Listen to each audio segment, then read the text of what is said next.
In this video, we're going to check out the Elementor Site Mailer app, which is designed to make sure that your emails stay out of the spam folders of your visitors, clients, and users of your website. Many times, multiple times a day even, I get emails from people saying they didn't receive a specific email from my website, and I asked them kindly to check in their spam folder, and it's almost always there.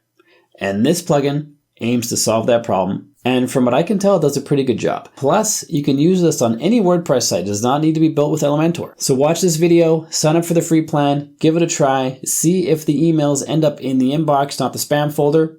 And if they do, that's fantastic. And if you do want to upgrade to a paid plan, it's not really expensive. I'll show you all the details in this video. Hi, my name is Bjorn from WPLearningLab. Now let's get started.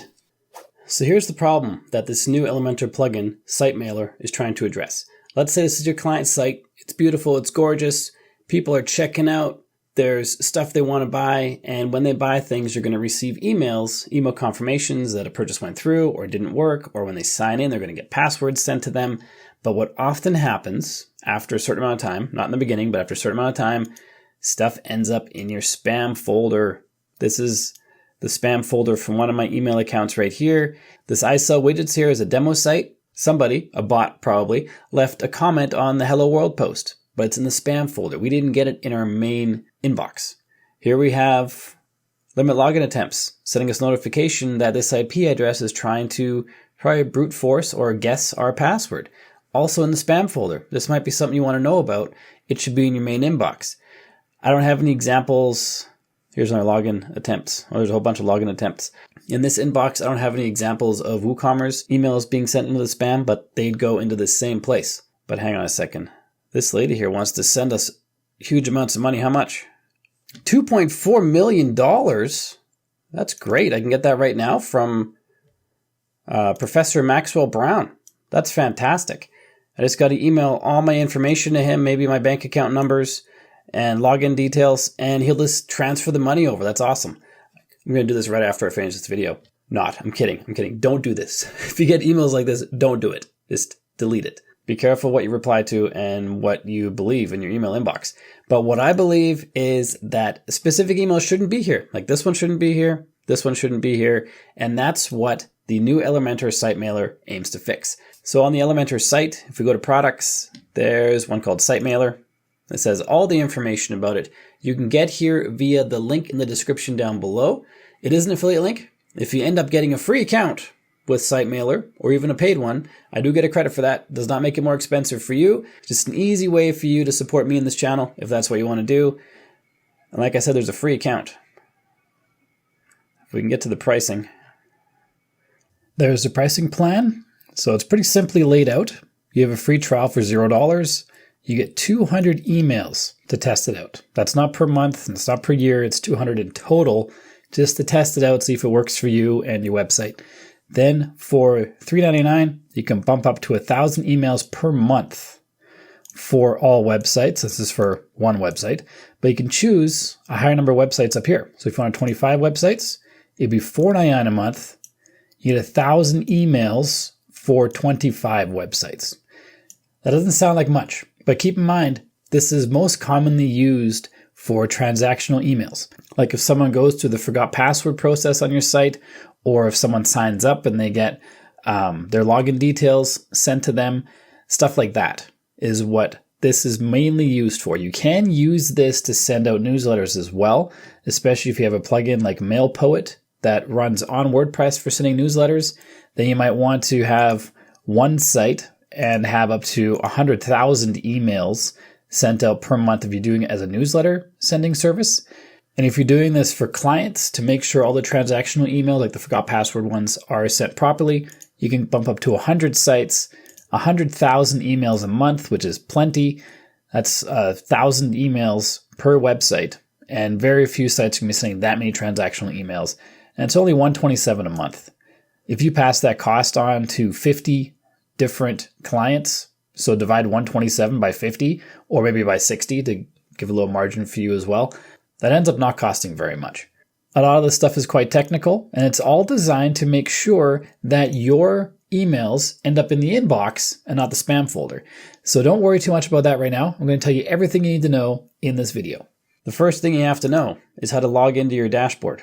And then we go to plugins and add plugin. Then we look up Site Mailer. That should bring it up. There it is right there by Elementor. Click on Install Now. If this is a live website, you might want to back up your site first, just in case something goes wrong. It's pretty rare, but just in case something does go wrong, it's great to have a backup.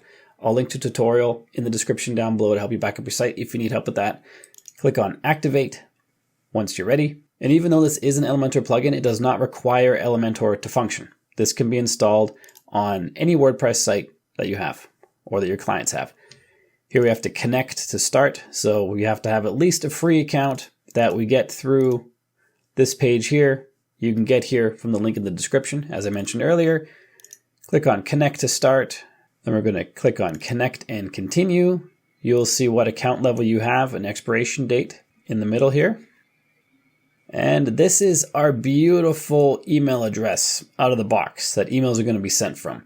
Luckily, we can update this to be our own domain, meaning for this website, it would be websitedevxyz.com.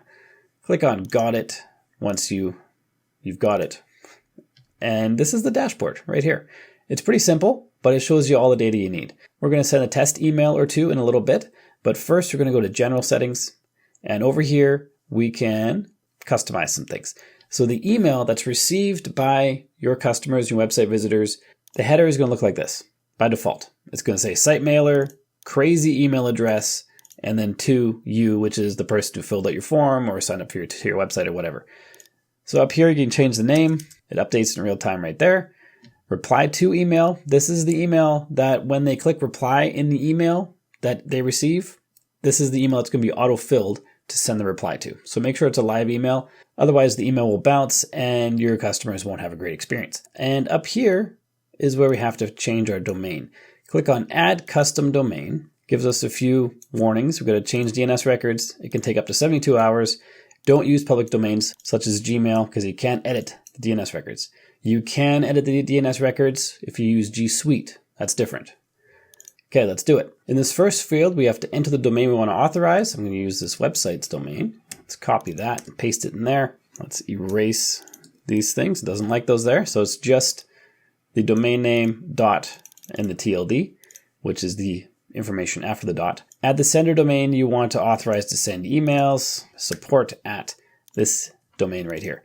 Then click on Next. Now we have to log into where we registered our domain. That could be GoDaddy, it could be Namecheap, it could be G Suite, it could be a hosting account if you bought it through there. In the case of this website, the DNS records are with the hosting account, but the domain is registered with Namecheap. But I switched the name servers on Namecheap to point to the hosting account, so the DNS records for the CNAME that we're going to update are in the hosting account. If you need help or suggestions or tips in finding your CNAME records, leave a question or comment down below and I'll see if I can help. It's pretty tough without actually logging into things, but I can give you some pointers, I think. So on my hosting account for this website, if we scroll down, this is a cPanel skin. So cPanels often have a lot of the same apps and options. They just look a little different. Somewhere you're going to find one called Manage DNS. So let's click on that and then choose the website you want to manage. And then we have a list of a bunch of stuff. That might look a little confusing, but don't worry about it. Just follow what I do in this video. It's copy and paste. We're going to add a CNAME. We choose CNAME from the drop down, and then we have two spots to put data, one over here and one over here. Yours might be structured differently, but we need to put the host, press the copy button, into this first one here, where the website was auto-filled on mine. And then the value needs to go in the other one, right there. And then click on Add Record again, choose CNAME, copy the next one, put it in there. If you already know what you're doing here, just skip this part of the video and skip ahead. I'm just going to go through it all for people who haven't done it and might not know. Copy the last one, paste it there, and this one, paste it there. And then once that's all done, click on Update DNS. Scroll down, make sure, or scroll somewhere. There they are. make sure our stuff is there, and there they are. And now, back on the website, we can check this box. I've updated my domain records with the values above. Click on Verify My Domain. We got some error messages. This is likely because it can take up to 72 hours for the CNAMEs to propagate, which means basically notify on the internet, everybody has to be notified and just update everything. Usually it doesn't take that long, but sometimes it can take a few hours. And this host, I bought off AppSumo a while ago. It's super slow. Shouldn't have bought that one. Anyway, we're going to just close out of here. We're going to try again later to verify and update the domain. Here it also says the same thing. I just said it can take 72 hours. In the meantime, I think we can still send test emails from this crazy email. So let's give that a go. Let's put in this email address and send test. Test email was sent. Check your emails. Okay, let's put in another one. And this time, we're going to turn on this toggle, show email content in log. Let's turn that on. There we go. You also have the option of adding list unsubscribe headers. We recommend turning this on if you're sending marketing emails to improve deliverability. You can find the list of people who unsubscribed in the suppressions tab. Turn this on only if you're sending marketing emails, newsletters, promotional emails, things like that. If it's just transactional emails like forgot password, you don't need to turn this on. So I'm going to leave that turned off.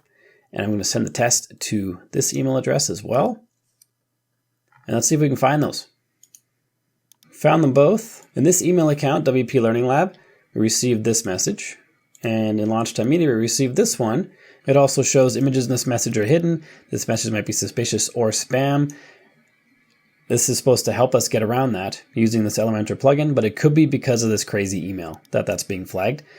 And it still landed in my inbox. It didn't actually go to spam, but it's saying maybe it is spam. Click on this button to report it as spam if you want to. I'm not going to. I'm going to click on show images instead. And there are no images, but I bet you that image was a pixel. And that pixel is used to track opens. So if we go back to our email logs here and refresh the page, tracking the sending of emails is really easy because the system just sends an email and bada bing, bada boom, it's sent. I believe the ISP also gives feedback on whether emails are delivered, but opens can only be tracked if a pixel is sent back to somewhere. In this case, probably to our website and to this plugin specifically to say that this pixel was loaded, therefore this email was opened. If we click on refresh data right here, it should update our stuff here. Wait for it. Did not update. Oh, it did. So it shows 2 delivered emails and 2 opened emails. And it's that pixel that was loaded for the image. So if someone gets that message that we had here and they decide not to load the image, it will show as unopened even though they might have opened it. So keep that in mind. These stats aren't perfect, but they're pretty good. And down here it shows the log. This first one, we didn't have the selection on that showed the content of the email. But on this one we did. So you can see the whole email content right there. And it shows a bunch of information about it. And if someone contacts you and they say they didn't receive an email, you can resend the email by clicking right here.